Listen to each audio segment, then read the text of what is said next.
Police blocked off the street while they evicted the protesters. The dozen or so people who took over the building were arrested for trespassing. The city of San Jose is trying to deal with a different kind of problem on its streets, gangs. Mayor Susan Hammer has unveiled new programs to cut down on gang activity in San Jose. Robert Honda is there now with details. Robert?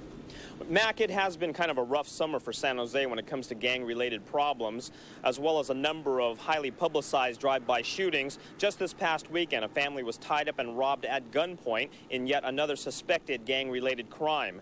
Now, it's easy to focus on these highly dramatic events, but you have to remember that the city has been focusing on the gang problem as a priority ever since Mayor Susan Hammer took office. And after a lot of frustrating starts and stops, it appears San Jose is making some progress on the streets and in the parks.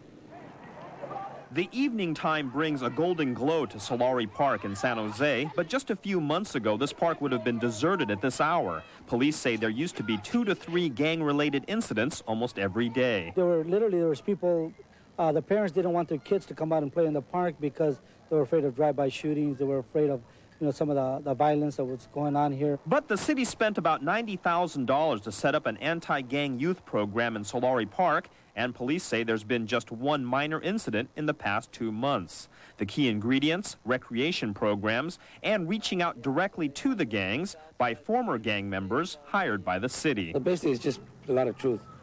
If you're going to go out there and meet them, and you got to be ready to meet their needs. If you're going to take gangs away from them, you got to replace it with something.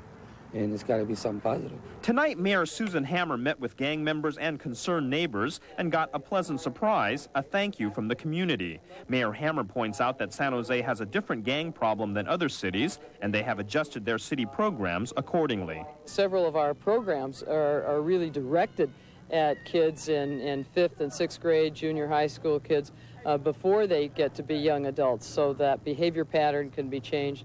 We work with the families, and again, we try to target that sort of pre-gang, if you will, kind of behavior. But local councilman George Shirakawa, who works on gang programs, reminds everyone that the gang problem in San Jose is still on the rise. Our dollars are so limited now that when we do an evaluation, we need to make sure that people said they were going to do a certain thing for the city in reducing gangs, and that those that do it and do it well, we continue to fund them.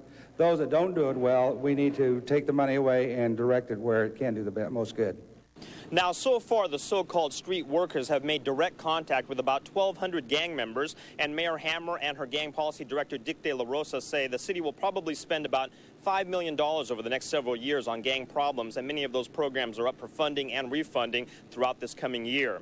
Now, a lot of people say there aren't that many success stories. Some community groups say the city is still not spending enough money on the gang problem. But think about this. On Saturday, a local South Side gang will meet another area gang face-to-face in a softball game. Now, as one community worker put it, it may be hard to gauge success, but that sounds a lot like progress. Reporting live in San Jose, Robert Honda. Mac, back to you. A refreshing change. Thank you, Rob.